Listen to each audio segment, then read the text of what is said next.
Real flavour news में आपका स्वागत है। आपके साथ मैं हूं दुर्गेश काजरी।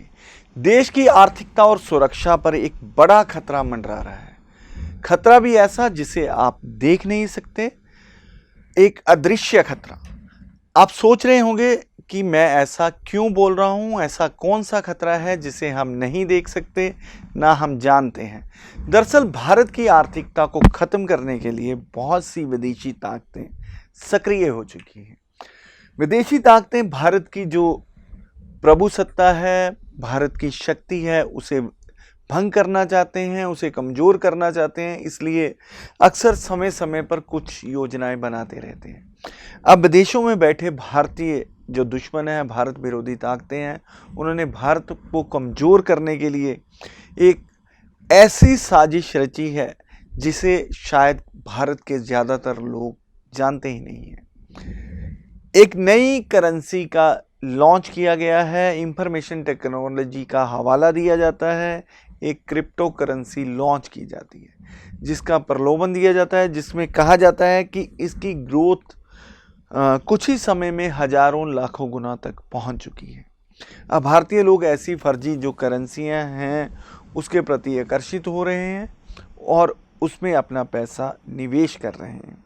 हाल ही में आपने सुना होगा बिटकॉइन के बारे में।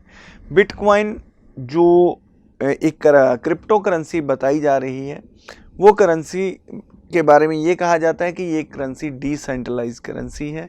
इसका कोई मालिक नहीं, कोई रेगुलेटर नहीं है।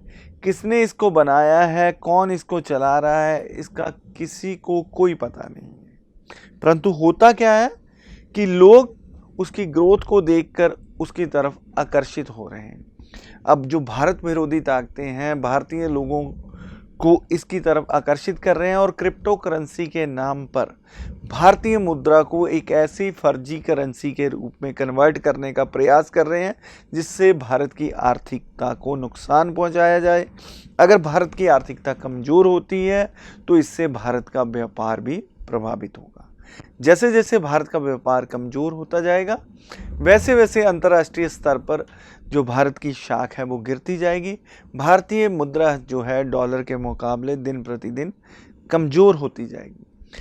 ऐसी साजिश भारत के बाहर बैठे लोग तो कर ही रहे हैं, उनके साथ साथ कुछ ऐसे भारतीय लोग भी हैं जो भारत में बैठकर ही इन क्रिप्टो करेंसियों का कारोबार कर रहे हैं।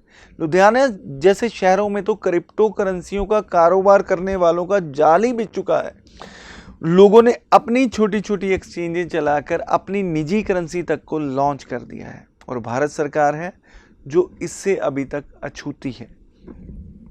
भारत के लोग क्रिप्टो के बारे में ज़्यादातर नहीं जानते। अभी भी भारत के जो नागरिक हैं वो इंटरनेट के माध्यम से, ऑनलाइन बैंकिंग के माध्यम से लेन देन करने से अभी भी डरते हैं। परंतु जो नई क्रिप्टो करेंसी है वो एक ऐसी करेंसी है जिसे ये कहा जा रहा है कि ब्लॉकचेन टेक्नोलॉजी पर आधारित है। भारत के लोग जो अभी तक 2G, 3G, 4G तक ही पहुंचे हैं, उनको ब्लॉकचेन टेक्नोलॉजी का क्या पता, कैसे जानेंगे वो। और ये भी बताया जा रहा है कि ये जो क्रिप्टो करेंसी है, इस क्रिप्टो करेंसी को रखने के लिए आपको मात्र एक पासवर्ड की ज़रूरत है, एक प्राइवेट पासवर्ड। जैसे ईमेल का पासवर्ड होता है, ऐसे एक पासवर्ड की आवश्यकता है जिससे आप अरबों खरबों रुपए की क्रिप्टो करेंसी को मात्र एक पेन ड्राइव के जरिए आप स्टोर कर सकते हैं। दर्शकों, ये बात समझने वाली है कि अगर प्राइवेट क्रिप्टो करेंसियों का चलन बढ़ा तो भारत का जितना भी काला धन है वो इस क्रिप्टो करेंसी के माध्यम से, जो हमारे भ्रष्ट नेता, अधिकारी या और भी लोग हैं, उनको स्टोर करना इसको कितना आसान हो जाएगा। वो एक कोड जनरेट करेंगे और हवाला के माध्यम से अपना पैसा कहीं ना कहीं किसी विदेशी मुल्क में पहुंचाएंगे और जिससे वो ये क्रिप्टो करेंसी खरीदेंगे। ये क्रिप्टो करेंसी खरीदते ही भारतीय जो मुद्रा है वो मुद्रा एक डिजिटल फर्जी करेंसी में कन्वर्ट हो जाएगी और भारत को इससे बहुत बड़ा आर्थिक नुकसान पहुंचेगा। धीरे धीरे करके अगर ये चलन बढ़ता गया तो भारतीयों को ज़्यादा इंफॉर्मेशन एंड टेक्नोलॉजी की समझ ना होने के कारण उनको सबसे बड़ा खमियाजा भुगतना पड़ेगा।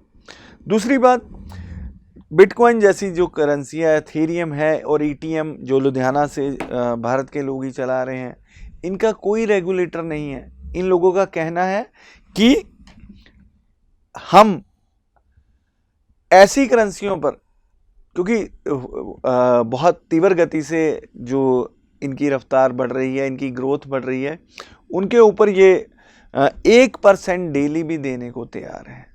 इस तरह का बाजार भारत में गर्म हो चुका है, क्योंकि जहां एक तरफ तो भारत के बैंकों का जो ब्याज दर है वो घटता जा रहा है, अगर हम एफडी आरडी की बात करें, और दूसरी तरफ ये जो फर्जी क्रिप्टो करेंसी में काम करने वाले लोग हैं वो लोगों को 1% डेली 200 दिनों तक देने का प्रॉमिस कर रहे हैं। और ऐसे में लोग इनकी तरफ आकर्षित क्यों नहीं होंगे? सरकार कानून लाती है, सरकार एक बिल बनाती है, कानून माफ़ कीजिएगा, बिल बनाती है जो अभी बजट सेशन में पेश करना था।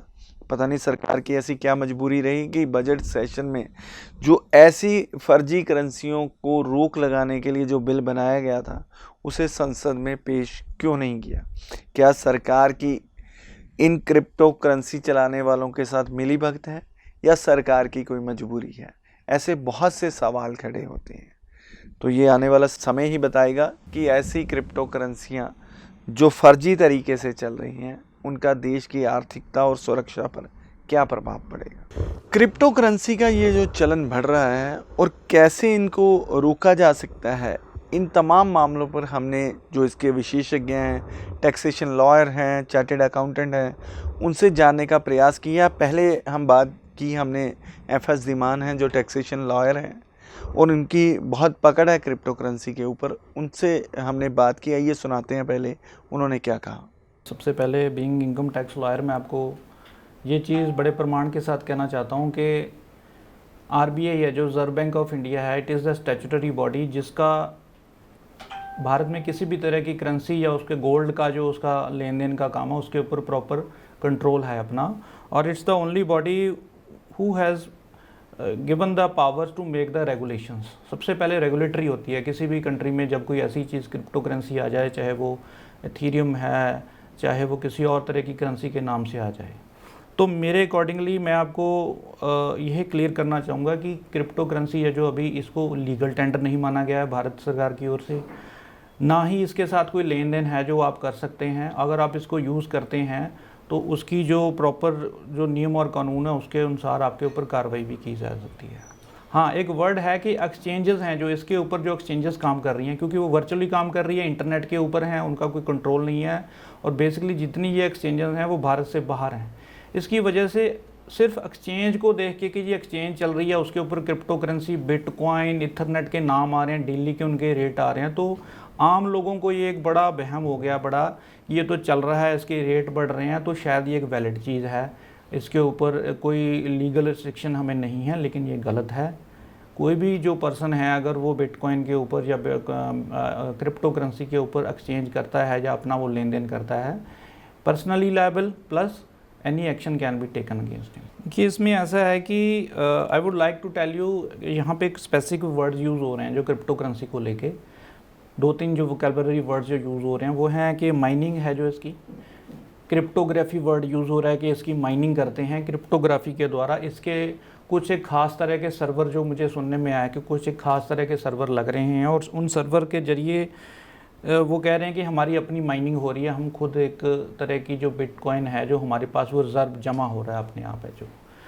लेकिन अगर, क्योंकि ये लीगल टेंडर भी नहीं है और किसी तरह इसकी माइनिंग है जो, अगर वो नॉलेज में आती है किसी भी, चाहे वो एनफोर्समेंट डायरेक्टरेट है, चाहे वो इनकम टैक्स है, या इसकी जो प्रॉपर, क्योंकि अभी एक बिल है जो अभी 2021 में, उसको बिल को अभी पास करने के लिए पूरा कोशिश हो चुकी है और आ भी जाएगा इन बिटवीन। लेकिन government as a watch dog कहीं भी एक्शन ले सकती है और कोई भी बंदा इसको माइनिंग में, मेरे ख्याल से तो इंडिया में नहीं कर सकता, ये इलीगल है। Mining is totally illegal in India. Crypto basically, क्योंकि भारत पहले ही इंटरनेट की जो हमारी जो देश में लिटरेसी रेट है उसके अकॉर्डिंगली अभी तो उनको इंटरनेट का और नॉर्मल जो चैनल है, बैंकिंग चैनल हैं जो, उसमें अभी उनको नेट बैंकिंग में भी बहुत पीछे हैं।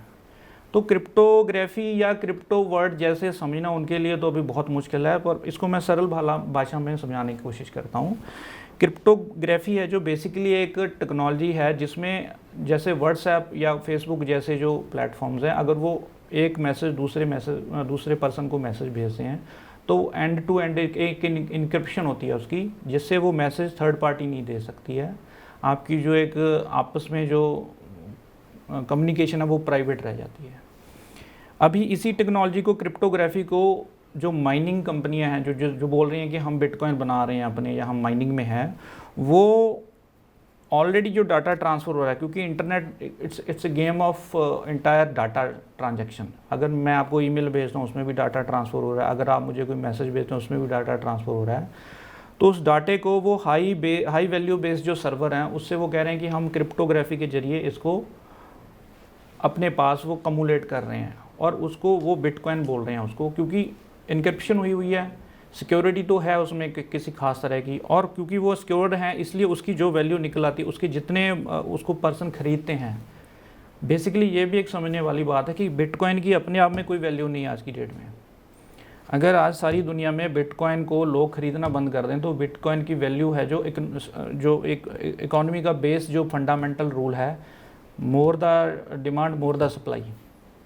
अगर इसकी डिमांड ही ना हो और इसका जो वैल्यू है अपने आप कम हो जाएगा। अब कंपनियां क्या हिट कर रही हैं यहाँ पे, जैसे MLM कंपनियां हैं जो खास करके पंजाब में भी ऐसी आ रही हैं कि वो अपने सेमिनार्स के जरिए या कुछ ना कुछ ऐसे करके वो लोगों को ल्यूर कर रहे हैं ताकि इनकी सप्लाई बढ़े, डिमांड बढ़े और इसका रेट बढ़े।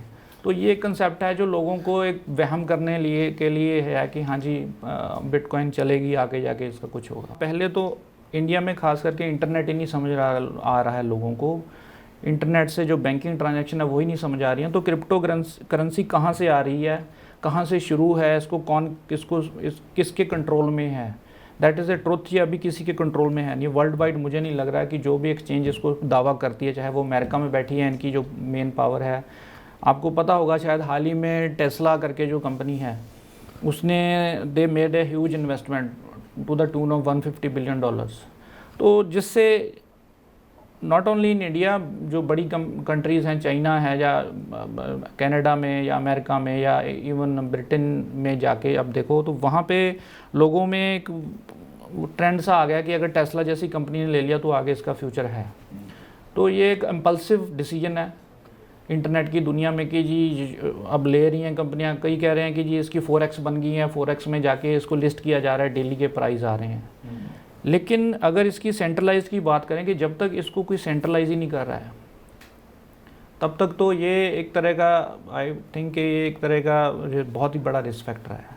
पर इंटरनेट में कब इंटरनेट शट डाउन हो जाए, कब ये बंद हो जाए, किसी को कुछ नहीं कह सकते। ये क्रिप्टो करेंसी को कौन चला रहा है, क्या वो कैसी शक्तियां हैं, क्या वो इकोनॉमिक शक्तियां हैं जो चला रही हैं या वो खास तरह का ग्रुप है, इसके बारे में मैं अभी क्लैरिटी नहीं दे सकता। लेकिन अगर हम इसकी वायबिलिटी देखें तो हाँ, जो आतंकवाद या टेररिज्म का जो एक पॉइंट है, क्योंकि जब कोई भी चीज़ आती है उसमें पहले नेगेटिव पॉइंट हम देखते हैं। टेररिज्म एक ऐसा पार्ट है इसमें जिसको ऑलरेडी आपको पता होगा, भारत गवर्नमेंट ने 500 का ये नोट वगैरह इसलिए बंद किए थे क्योंकि उनको फंडिंग है, जो पुराने नोट हैं जो वो सारे डुप्लीकेसी आ गई थी उसमें। अब क्रिप्टो करेंसी में अगर डील करना शुरू कर दिया तो it would be a big hit for the terrorism. उनको तो बड़ा ईजी हो जाएगा ये सारा कुछ करना है जो। तो इस एंगल से कोई भी कंट्री अगर इसको बैनिंग के लिए, इसकी रेगुलेटरी के लिए कोई भी बिल बना रहा है, चाहे वो भारत सरकार भी बना रही है, उसमें टेररिज्म का पार्ट है जो वो भी काउंटर किया जाएगा कि इसको किस तरीके से, किस लेवल तक इसको वायबल करना है। मुझे नहीं लग रहा है कि इंडिया गवर्नमेंट है जो इसको इतने बड़े लेवल पे अभी गो हेड देगी। इसमें there would be lot of restrictions keeping in view the terrorism. जो आपको पता होगा जब हर्षद मेहता का कांड हुआ था इक्विटी में, it was a very big and new thing for India also कि इक्विटी में लोग, आपने सुना होगा 80s में कि शेयर है जी, आप शेयर ले लो 10 रुपये का, वो 200 का हो जाता है जी। तो वहाँ पे एक्सचेंज है जो आजकल तो डिजिटल एक्सचेंजेस आ गए हैं, आपको 1 मिनट में पता चल जाता है कि एक शेयर का सुबह का शाम का। और हर्षद मेहता के टाइम बहुत से लूप होल्स से वहाँ थे। उन लूप होल्स की वजह से एक तरह का वहाँ पे सेबी के लिए और पूरे इंडिया के लिए पूरी इकॉनमी उन्होंने पूरी शट डाउन कर दी थी उसकी वजह से। कारण उसका यही था। अब तो टेक्नोलॉजी भी है, इंडिया के पास इक्वली मैन पावर भी है, हमारे अपने इकोनॉमिस्ट बैठे हैं, इसके बावजूद भी अगर क्रिप्टो करेंसी आ रही है और लोगों में कम से कम एक तरह का, मेरे ख्याल से तो मैं सजेस्ट करूंगा इंडियन गवर्नमेंट को भी कि एक तरह का काउंटर बॉडी है जो वो लोगों के लिए एक अभियान के रूप में तैयार हो, उनको पता चले कि क्रिप्टो करेंसी रियल में क्या है और उसका रिस्क फैक्टर क्या है। क्योंकि एक्सचेंजेस अगर इंडिया में बैन है तो वो इंटरनेट के ज़रिए असेसिबल हैं इंडिया में, इट्स ए सब्टल ट्रुथ। अगर मैं यहाँ बैठा हूँ इंटरनेट पे, गूगल पे बैठा हूँ, तो I can read out any rate from China में। यहाँ पे अभी बिटकॉइन है जो चाइना में, उसका क्या रेट है, हल्का सा फ्रैक्शन है, इंडिया में क्या है, अमेरिका में क्या है। तो वो एक्सचेंजेस के ज़रिए मैं उसका प्राइस वेरिएशन देख रहा हूँ, जस्ट एज अदर करेंसीज। अगर मैं डॉलर का प्राइस देख रहा हूँ, अगर मैं येन का देख रहा हूँ, अगर मैं उसमें यूरो का प्राइस देख रहा हूँ, I am equally watching the rate of bitcoin which is a questionable thing. किसी लेवल पे तो गवर्नमेंट डिपार्टमेंट्स हैं जो कंसर्न है। मैं आपको बता रहा हूँ कि 3-4 डिपार्टमेंट्स हैं जिनके लिए ये बहुत बड़ा एक पॉलिसी मेकिंग के लिए उनको लाइन ऑफ फायर में आना पड़ेगा। सबसे पहले तो आपको इनकम टैक्स डिपार्टमेंट है, दूसरे नंबर पे आपका एनफोर्समेंट आ गया, डायरेक्टरेट है जो मनी लॉन्ड्रिंग में खास करके जो चैप्टर है उसमें उसको हिट कर। इनकम टैक्स में अगर जाएं तो मैं कहूँगा कि अगर कोई माइनिंग कर रहा है, अगर उसने सर्वर लगाया है तो वो उसकी जो कॉस्ट लगी है और वो उसका कैपिटल कॉस्ट माना जाए तो सेक्शन 55 अट्रैक्ट होता है, this is dealing in capital gain. तो अब things are coming into the picture के अभी जाके वो उसको बिल में आता है चीज़, तो इनकम टैक्स डिपार्टमेंट इक्वली वहाँ पे पार्ट प्ले करेगा। हैवी टैक्सेस लगने चाहिए। आप प्रभुसत्ता की बात करें तो प्रभुसत्ता को ऐसे वो कवर कर सकते हैं। एनफोर्समेंट है जो वो मनी लॉन्ड्रिंग के जरिए, अगर कोई बंदा कह रहा है कि मैं बना रहा हूँ bitcoin, it's as equal as money laundering. और making the counterfeit notes, it's as equal as making the counterfeiting note. तो वहाँ पे अभी तो बड़ा क्वेश्चनेबल थिंग है ये। और ये जो करेंसी भी मैं आपको बता रहा हूँ, अगर आप डीपली जाएं तो ये करेंसी का मीनिंग है जो इंटरनेट की वर्ल्ड में इसको मीनिंग ही डिफरेंट ले रहे हैं।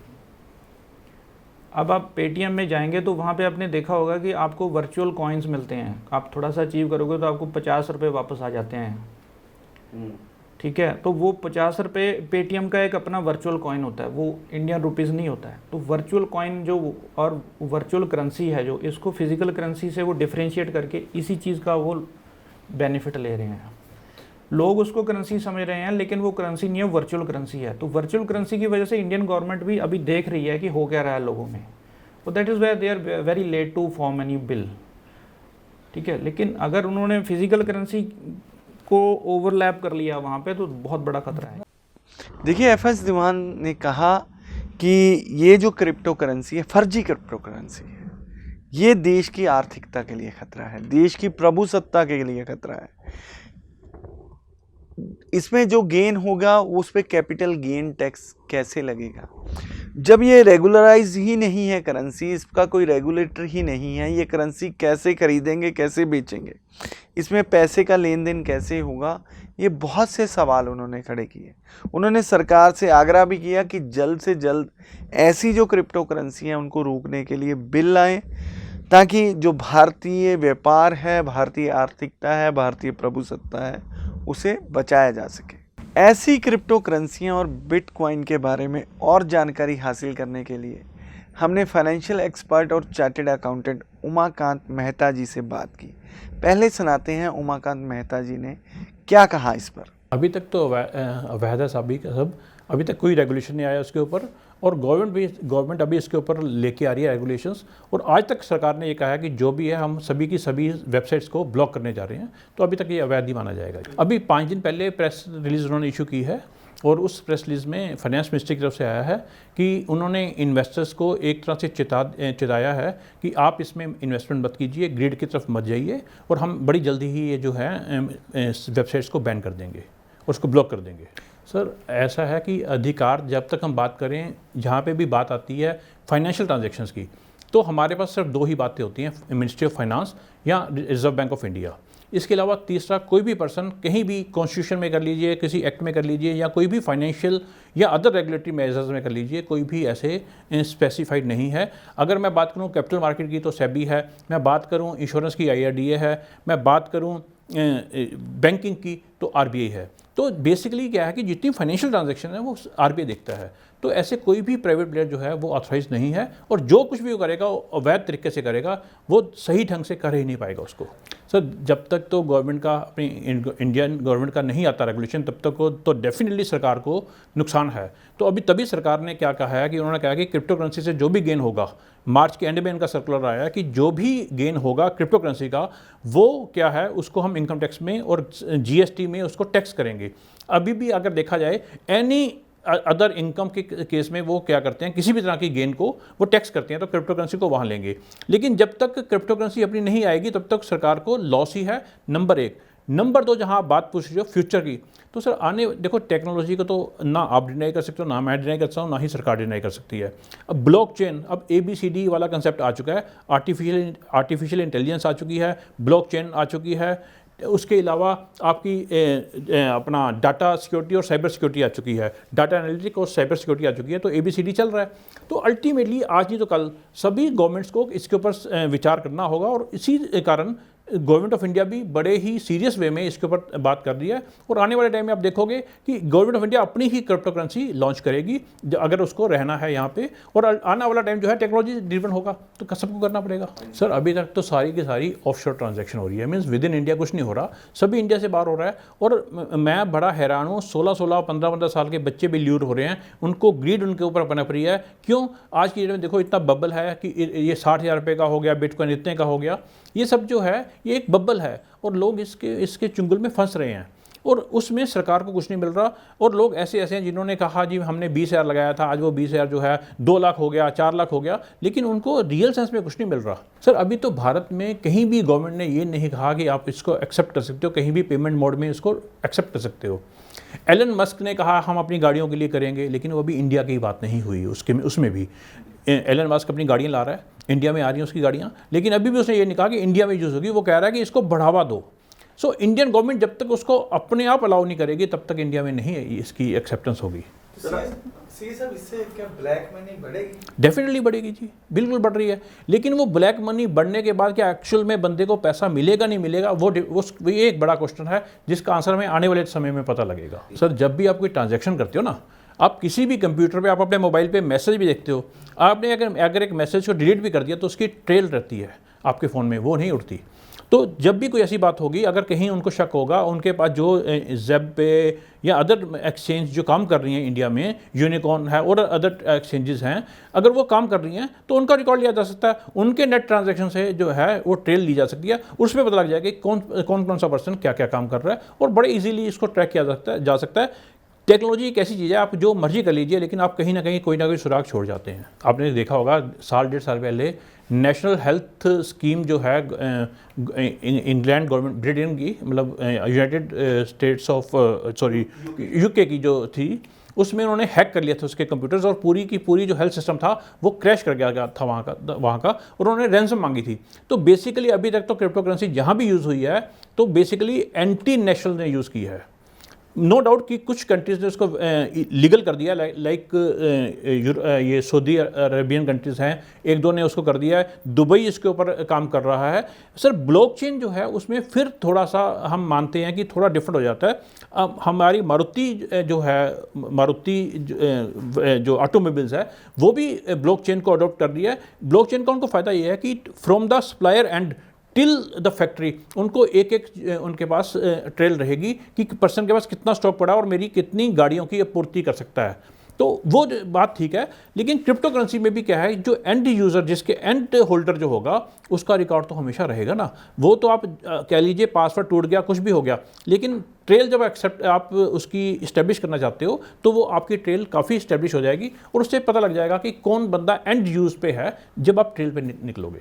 देखिए सर, जब आज की डेट में क्या है कि अगर आपने NBFC भी बनानी है तो आपको RBI से परमिशन लेनी पड़ती है, नॉन बैंकिंग फाइनेंशियल कंपनी, ठीक है जी। अगर आपने बनानी है तो आपको RBI से परमिशन लेनी पड़ती है। तो जब उसने अपने आप को, उस क्रेडिट कोऑपरेटिव सोसाइटी ने अपने आप को रजिस्टर कराया होगा रजिस्टर ऑफ कोऑपरेटिव सोसाइटी से, तो उसके कहीं पे भी एम्स एंड ऑब्जेक्टिव्स में लोन अगेंस्ट क्रिप्टो करेंसी और एनी अदर थिंग नहीं आई होगी। तो इसका मतलब है कि वो अल्ट्रा वायरस अपनी जो उसकी रूल्स एंड रेगुलेशंस है उसके बाहर जाके काम कर रहा है, जो कि लीगल नहीं है। तो इस पे क्या कार्यवाही इस पे कार्रवाई के लिए तो गवर्नमेंट को देखना पड़ेगा। जब उसके संज्ञान में जाएगा तो डेफिनेटली ये वायलेशन ऑफ लॉ है, तो वायलेशन ऑफ लॉ के अगेंस्ट ये तो एक पैरेलल थ्रेट जा रही है गवर्नमेंट को। आप गवर्नमेंट के पैरेलल काम कर रहे हो और वो भी उस काम के लिए जो कि लीगल ही नहीं है अभी आज की डेट में, तो वो तो इलीगल है। तो गवर्नमेंट चाहे तो उसके ऊपर एक्शन ले सकती है as per the provisions of law. देखिए, उमाकांत मेहता जी ने भी कहा कि ये जो क्रिप्टो करेंसीज हैं और फर्जी तरीके से चल रही हैं, ये भारत की आर्थिकता के लिए बहुत बड़ा खतरा है।